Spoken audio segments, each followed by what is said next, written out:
So, Mickey Fulp, you are an exploration geologist. You're known as the Mercenary Geologist, and you have over 40 years of experience searching for and discovering deposits of base and precious metals and industrial metals and energy related minerals all over the world. You're a seasoned writer and speaker.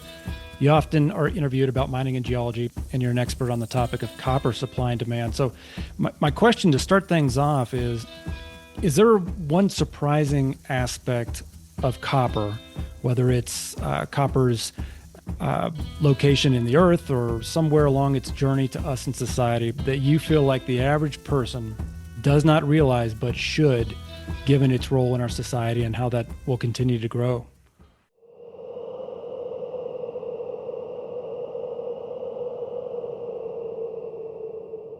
Yeah. So I would add in, I've been a mining analyst for over 15 years now. So in addition to exploration geology, as I've gotten older, I moved in to the financial end of the business. So, and that segues into the fact that copper, which is the third most used metal on the planet, way behind iron ore, which has used 95% of the metal produced and used in the world is iron ore.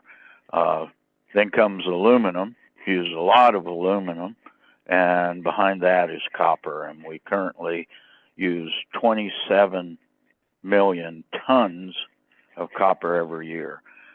So copper, anecdotally, is called Dr. Copper, and it is said to have a PhD in economics because it's a forward-looking metric, the demand for copper and the price of copper on the health of the world's economy. So if you read about copper, you'll hear this over and over again. They call it Dr. Copper with a PhD in economics, and it really is foreshadows the near-term health of the world economy. We use, as I said, 27 million tons of copper per year. Since 1900, the world's use of copper has had a 3.3% annual compounded annual growth rate. So year after year after year, with very few perturbations for 125 years, the world's used more copper. About 25% of that is used in electrical applications, building construction, automobiles, motors, industrial uses, equipment, etc. It is essential for the world's economy. One of the reasons why it increases every year, it's pretty obvious. There are 85 million more people on the planet every year, and 25% of those people go to bed in the dark and get up when it gets light in the morning. They don't have electricity, and copper is essential to transmit electricity.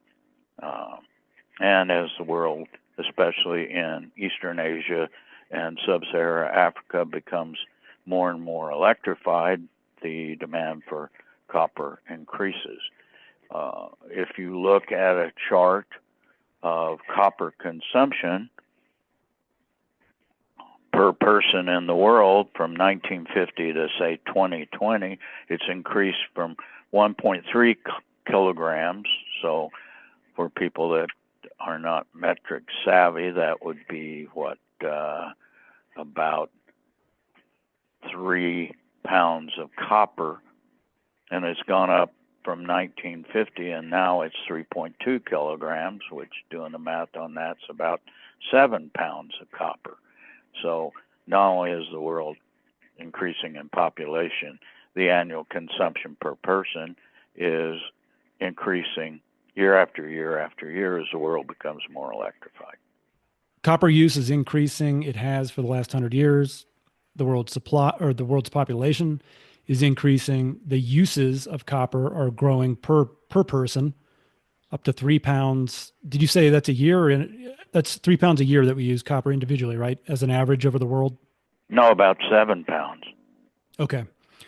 3.2 kilograms, which is 7 pounds. What are some of the other factors driving demand as you see it? Obviously, there's a lot of news. There has been in recent years with the renewable energy sector. How do you see that driving demand? It's a minuscule portion of it. It always will be. So, we're looking at this 3.2, 3.3% annual growth rate in demand year after year after year. And if the electrical so-called green energy economy were to come off full blast, which it obviously is not, can't sell an electric car other than a Tesla in the U.S. now because they just don't work. So that might up the demand on a yearly basis 3 or 4%, but that's pretty doubtful because people want to drive gasoline cars. They want to be able to, especially in a place like the U.S. with wide open spaces, get in a car and not have to fill up with gas except every 400 miles and not have to sit at a charging station for 20 or 30 minutes or longer with their electrical vehicle, assuming that there are charging stations, which there are not except for Teslas. So I don't put a lot of stock in this so-called new green economy being a significant increase in demand. It will certainly be an incremental increase, but the basic uses and demand for copper are way overwhelming to anything that would come from that. Are there any other areas of the economy, particularly that listeners might not be aware of or think of, that are really driving the demand for copper? Maybe new developments? Well, there's been a lot of stuff made, a lot of news lately about AI and big data centers, and that certainly is going to increase the demand for electricity. And once again, you can't generate electricity without copper. You can't transport it. You can't transform it, if you will. You can't build a transformer from those big poles that carry electricity all around the U.S. and that's generally transmitted with big applications. That's aluminum, but you can't down drop that into buildings or houses or anything without transformers, and those are all copper. Motors are all copper. Lots of consumer products, industrial machinery. Motors are wound with copper, etc. Okay. So as a society, we use a lot of copper. We're going to be using it even more. Does that cover the demand side of things? Is there anything else you wanted to add before you shift over to the supply curve? No, I think that would cover it in a nutshell. Let's go over to the supply side. So, and we'll focus initially on the U.S. U.S. uses about 1.8 million tons of copper per year. So in 2024, the U.S. produced 1.1 million tons of copper. And primary mine production, that comes from mines in Arizona, about 70%. Utah, big giant mine in Utah, we'll talk about in a bit. New Mexico, Montana, Nevada, some in Missouri, some from Michigan.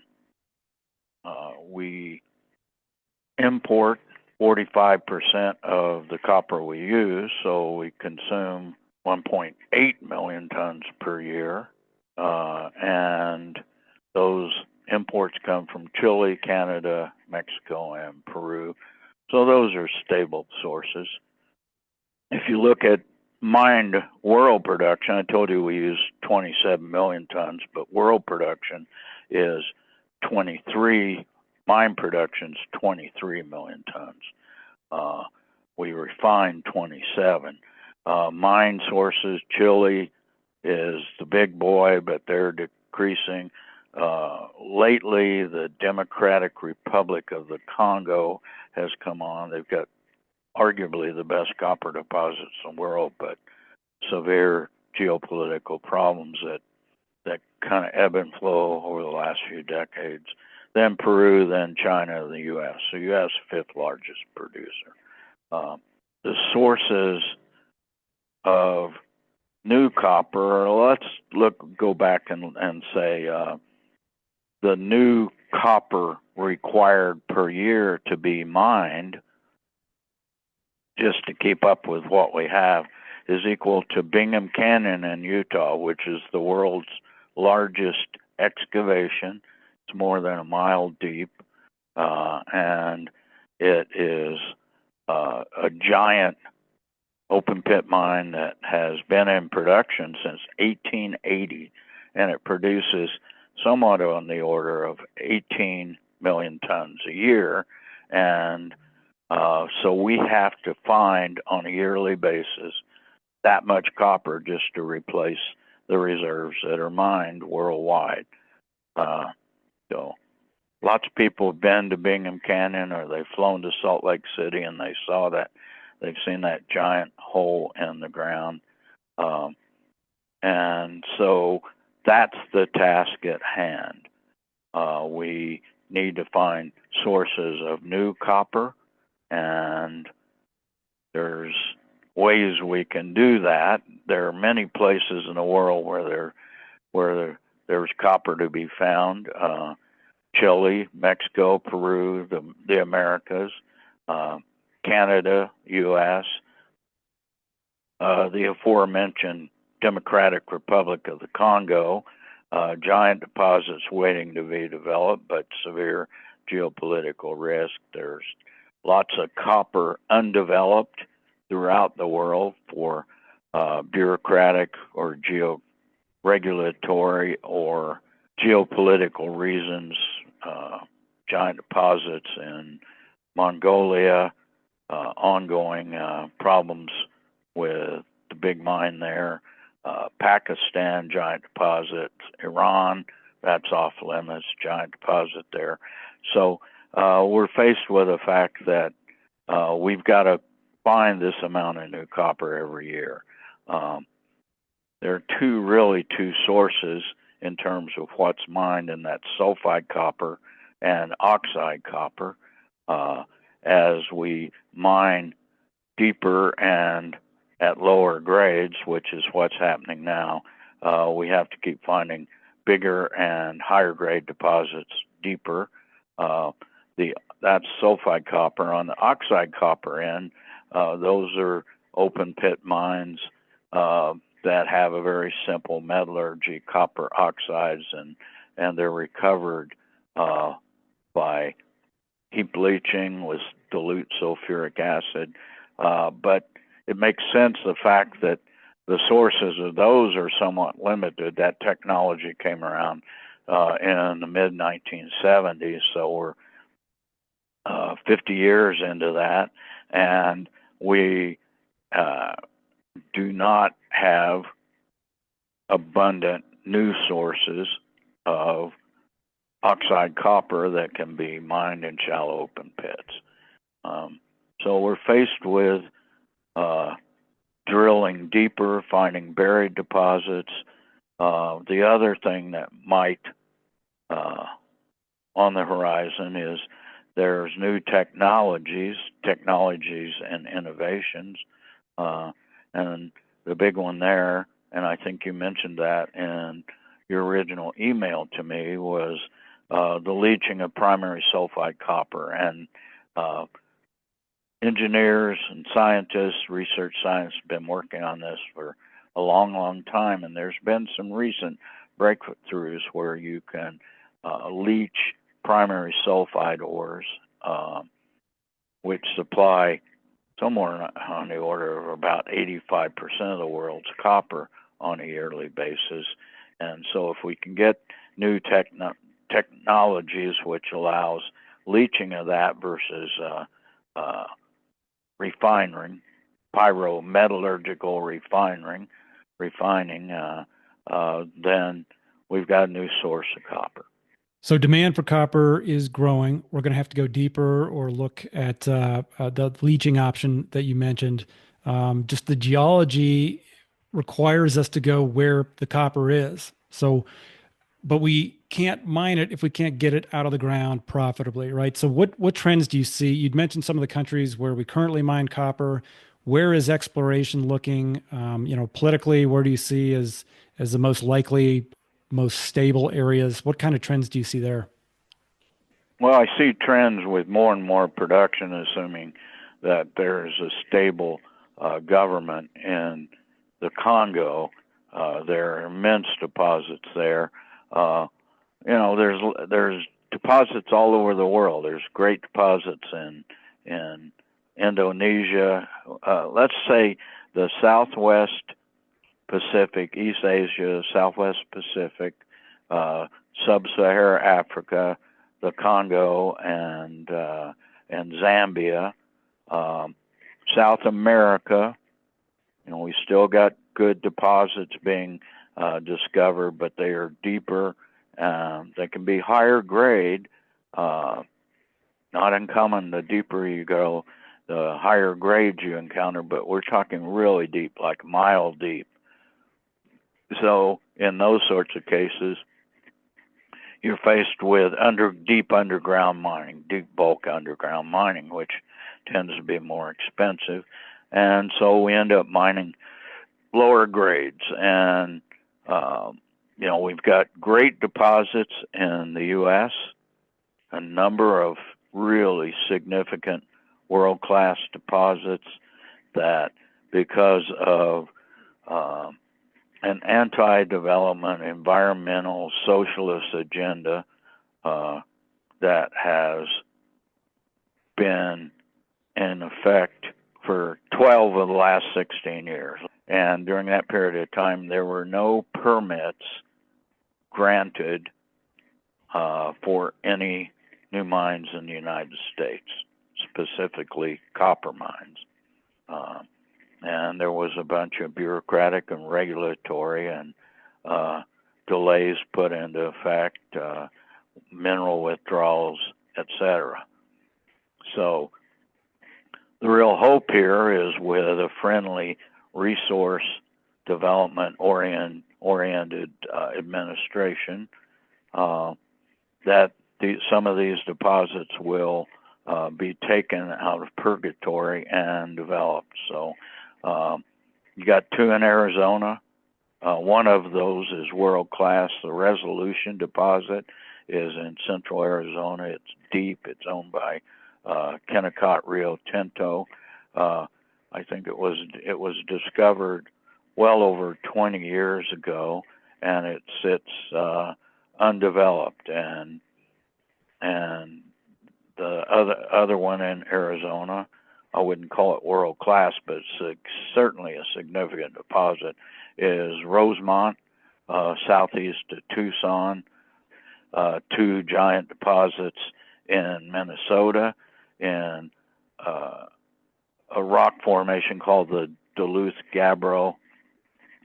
Those are copper, nickel, platinum, palladium deposits, two giant deposits that were basically vetoed by one way or the other with environmental regulations or flat out mineral withdrawals. In Alaska, you've got the Pebble deposit, which is a giant copper porphyry deposit. It has been in development purgatory for something well on the order of 20 years. Another problem with it is marginally economic. I'm not convinced it will be developed, but a company that I was involved in, Trilogy Metals, owns the Arctic and Bornite deposits in northwest Alaska. They had environmental impact statement fully granted to develop a 200-mile road into these two deposits, and as soon as Biden administration came in, within months of that, the environmental impact statement was arguably illegally rescinded. So those deposits those are world-class, high-grade, I would argue the two highest grade copper deposits, world-class copper deposits in the world, giant deposits. So since Trump has come in, that road veto is working its way out, and we're convinced that that's going to be get the go-ahead, and those deposits will be developed. So, in addition, there are many smaller deposits that have been put on the back burner for one reason or another, generally environmental issues. Sheep Creek in Montana, copper cobalt deposit, many smaller ones, Michigan, Minnesota, Nevada, Missouri, etc. So from that point of view, with a friendly administration, hopefully we'll get some of those well on their way to develop, in the next 4 years and perhaps after that. Yeah, you mentioned 12 years of unfriendly mining policies. I wonder if you could put this into context for the layperson in terms of mining's strategic nature. It's a very long-term endeavor. It requires a lot of investment up front. It's not copper production like any mineral that's mined is not a spigot that can be turned on and off. What do you want listeners to understand about that in terms of the lasting effects and long-term effects of unfriendly mining policies? Well, it just makes the U.S. more dependent on other often unfriendly countries. So with copper, we're probably in better shape with copper because the places we get our sources, Chile, Mexico, Peru, Canada, are friendly countries. But still, we would the year after year, the copper production continues to decline in the U.S. because we're mining deeper, we're mining lower grades. It's not like you move the mine's where the deposit is. So we would like to produce more copper. It's to the benefit of the United States. And these are multi-billion-dollar capital expenditures to build a big mine. Could be upwards of $5 to $6 billion, and it takes years to. When it takes years to develop, we're looking at 15 to 25 years from discovery to actually have a mine shovel ready and producing copper and milling it and sending it to smelters. So, and then how long do those mines stay in production? Well, Bingham Canyon's been in production 145 years constant. The porphyry copper deposits in Arizona and New Mexico, both areas, 100 plus years. So, we're talking giant deposits that continue to produce because as you mine, you in these giant, especially what's called a porphyry copper, which produces most of the world's copper, giant deposits, and that they keep discovering more and more satellite deposits or even larger deposits from the original in surrounding areas. So, we're talking very long-term, long-lived mines. So it sounds like a message for your average consumer or voter is that for a mining company to begin exploration into a new source of copper, it requires maybe billions of dollars through exploration and then getting that mine into production. And then that mine may operate for decades. And so as a miner looks at the political climate, the social climate, social license to operate, those kinds of things. They're really trying to game out, okay, how stable is this investment going to be for years and years and years and years, right? And so that kind of, I think, helps listeners understand that 12 years of unfriendly mining policy is you can't unwind that immediately. Is that what I'm hearing you say? Well, yeah, you've lost 12 years, so let's look at the one I'm most familiar with because I'm a shareholder and I covered the company in my newsletter for over 4 years, 4.5 years, which would be Trilogy Metals, owns these two deposits in northwest Alaska. Very challenging, no road in there, needed to build a 200 plus mile road to open up the district. But, we're looking at mine lives on these things of initially, you can see 20 to 40, even 50 years of copper supply in the area. So when you lose that much time, then you don't start over, but you've got to regroup and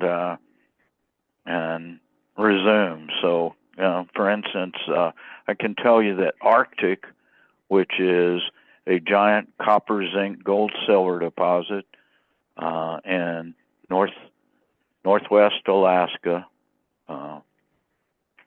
west of Fairbanks.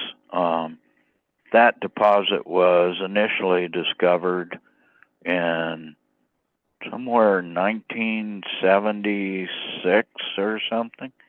So we're looking 50 years later or thereabouts, and it still has not been developed. This has been an eye-opening conversation as we kind of wrap things up. I wonder if you have any thoughts about, we hear a lot about tariffs in the news, resource nationalism. I was looking at Ernst & Young's 2025 risks to mining report, and they have geopolitics as the third highest risk. What do you see, as threats to supply? How do those factor into your thinking?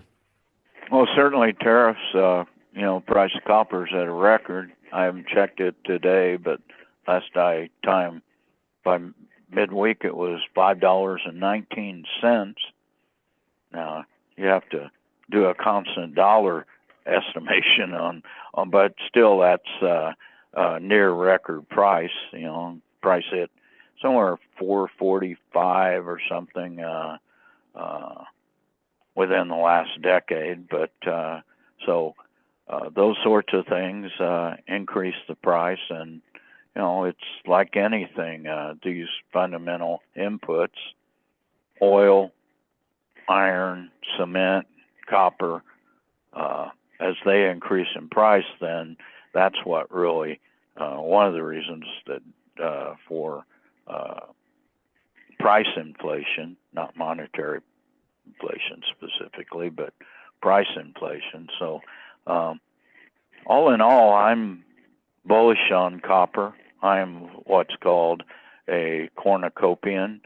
There's the cornucopian philosophy and the Malthusian philosophy, and the Malthusians are the doom and gloom types, which who think that the world needs less people and more regulations, and that we're going to run out of this or that commodity. And fact remains that we've never run out of anything that we needed. We always find more. We find substitutes, with one exception, and that's bird guano. And we mined all that in the 1870s, and we didn't have a source of bird guano anymore. So that was the main way that people fertilize their crops. So what did we do? We went and we found nitrates in the Atacama Desert of Chile, and then in right before World War One, the Germans found a way to make nitrogen fertilizer from nitrogen in the air, make ammonium. That's a good perspective to keep in mind. Yeah, resources may be scarce, but our technology and our efficiency of getting them out of the ground is growing and growing. So we're opening up new supplies. I want to be respectful of your time. I know you're a busy guy, and so I just thought I'd finish up with a couple of fun questions, if that's okay. I have a young listener who, in reviewing your website, had asked, "Why are you called the Mercenary Geologist?" Well, a mercenary is someone for hire, right? It's not necessarily a soldier. It's often applied to the fact of a soldier for hire, but it's anybody that's for hire. So most geologists, and I, for 3/4 of my career, I didn't have a real job. I go from contract to contract, job to job, consulting here or there. I've worked in 31 different countries, so I'm truly a mercenary geologist. I'm a mercenary. I'm for hire, and if you pay me enough money, I'll probably go just about anywhere in the world to work. Okay. Well, this young listener has one more question for you. What is the coolest place that you've ever been, or the coolest thing you've ever found as a geologist? Oh my. Geez. That's a difficult question. I've worked in 31 countries. One of my favorite places to work for years and years was the high Andes of Peru, very high, somewhere plus 4,000 meters elevation, 4 to 5,000 meters. So you're talking 13 to 16,000 feet elevation. So I have very fond memories of working in those sorts of places. Yeah, that's great. That's a beautiful area. Yeah, I've been down to Cusco and the Andes, and it's an amazing place. I can see why you would enjoy your time there. So get this, I worked there off and on. I probably have total, if you add it all up, around 4 years of working off and on in Peru for well over a decade. And I've been to the city of Cusco, but I never went up to Machu Picchu. So not my style. I've But you been learned places Spanish, right? where no one else has ever walked, probably. So Yeah. Well, that's great. Well, I can't thank you enough for coming on and sharing this information, this wisdom of yours gained over many years. What do you want listeners to know in terms of what you're up to these days, how to find you, those kinds of things? yeah, sure. My website's mercenarygeologist.com. During the pandemic and shortly, or the years after that, the mineral exploration business, the junior mining sector based in Vancouver, went on hard times. So basically, I semi-retired. I quit writing. But now with the price of gold at record high, over 3,000, price at record high, over $5 a pound, I'm getting back into the business. I'm looking for companies and just follow me on my website, mercenarygeologist.com.